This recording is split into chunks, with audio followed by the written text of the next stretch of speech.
kind of, and you can tell he has trouble moving out of the past, and he's kind of stuck in, he's had to hit writer's block, but he's just trying to write an article, and then he writes, you find out, then he starts writing in the third act, and when you wonder, what's he writing, then the wife looks it up, and he's writing, a very scary,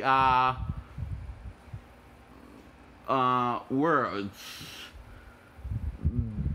And after a while, these kind of loop after a while. That is signs of someone not unhinged with reality. Unhinged with reality. And then he stalks his wife out of the CS. He says, "Darling, light of my life, I'm not going to kill you. No, you don't need French.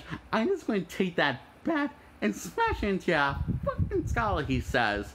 And I was cracking my ass, laughing my ass off when I heard, whenever I heard Jack trying to be intimidate Jack Nicholson. Oh yeah, I'm shaking my bed because I'm sorry, but who's really like scared of the Free Little Pig story? Little pigs, let me in. I'll huff and I'll puff and I'll blow this door of your house in. Jack Nicholson was actually told to say the little pig nursery rhyme. It's kind of cute actually and funny. It's like you really want, you can just pee your pants. Funny. And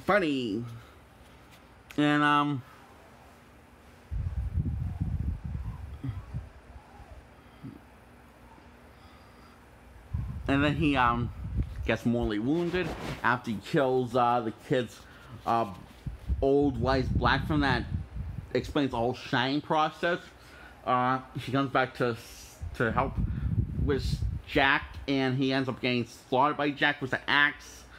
Then Jack ends up getting wounded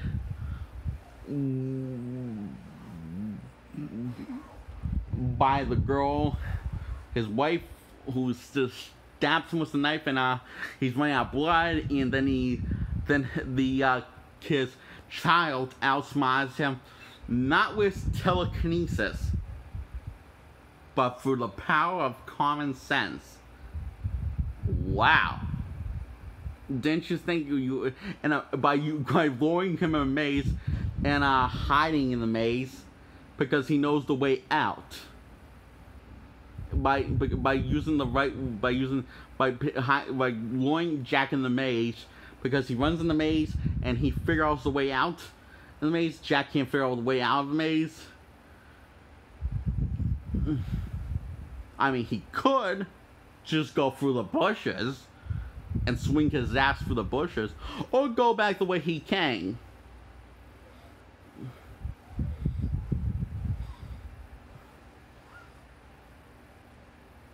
And or he could and this wait for the kid to come out of the maze on the other side after going back the way he came. Yeah, that's the thing of Buddy Jack, our character Jack in this film. He's kind of not that bright, unlike the kid.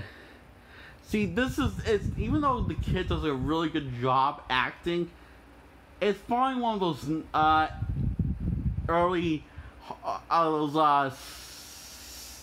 somewhere starting in the late '60s and somewhere in the late '90s. Horror cliche where the adult is a lot stupider than the kid because it doesn't use the common sense.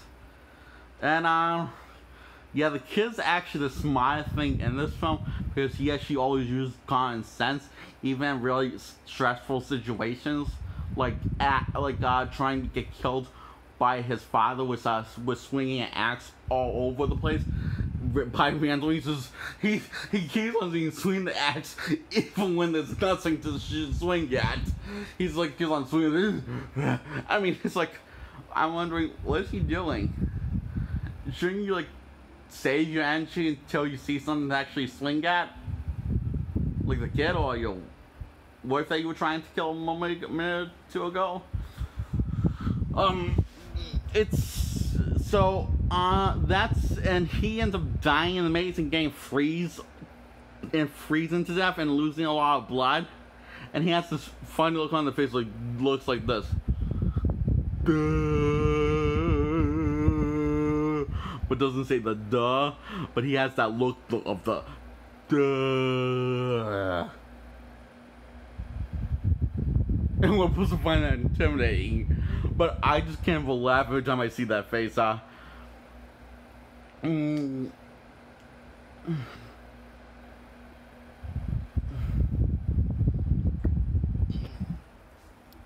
I love how people say that The Shining was one of the first horror films to inspire many, have inspired horror films to this day. Oh, I believe that. The most cheesiest shit kind of horror films. Like Sharknado. So because of that, because you inspire mostly shit, and some kinds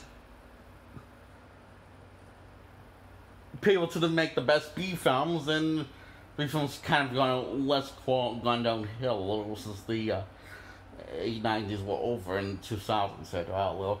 In terms of production, anyway. Not in terms of those stories have pretty much stayed the same amount stupid.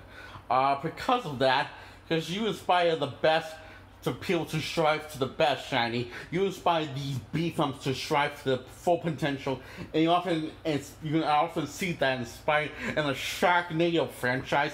You get a 5 out of 10 movie. That means you're average. You're not above average, you are the average.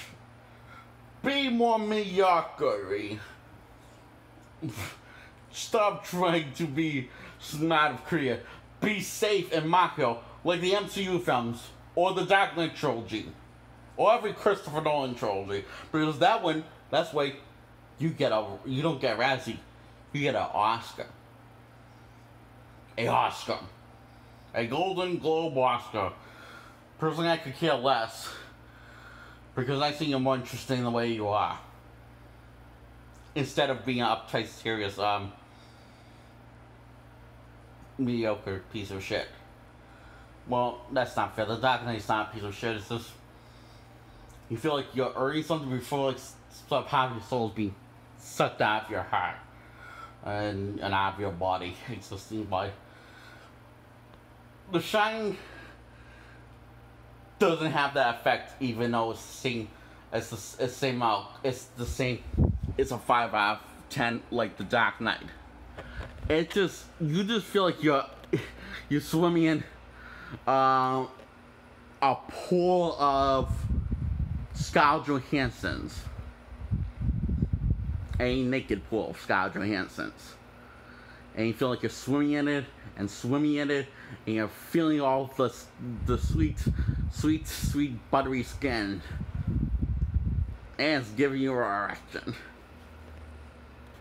That's the magic of B films.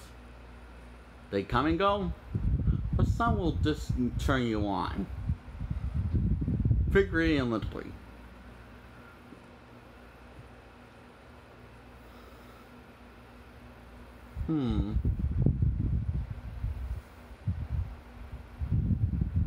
Which one's this one? The Shining.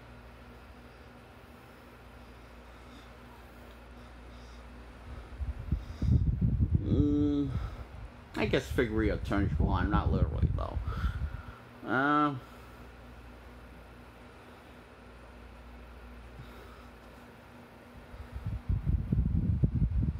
But hey, if it physically turned you on, wouldn't that be great? I think it would be great. So, that's my final rating of The Shining. It's a 5 out of 10, but it's a gold star on the 5. No, not gold star. No, that feels like it's been done before. Okay, it's a solid gold 5 out of 10. The 5 is gold. It is one hell of an accomplishment. I salute you, Stanley Kubrick and Jack Nicholson, for making the cheesiest film ever. You do not disappoint, fellas. Do not disappoint me. Ever. I'm saying that as not as a question. I'm saying I'm proud of you. So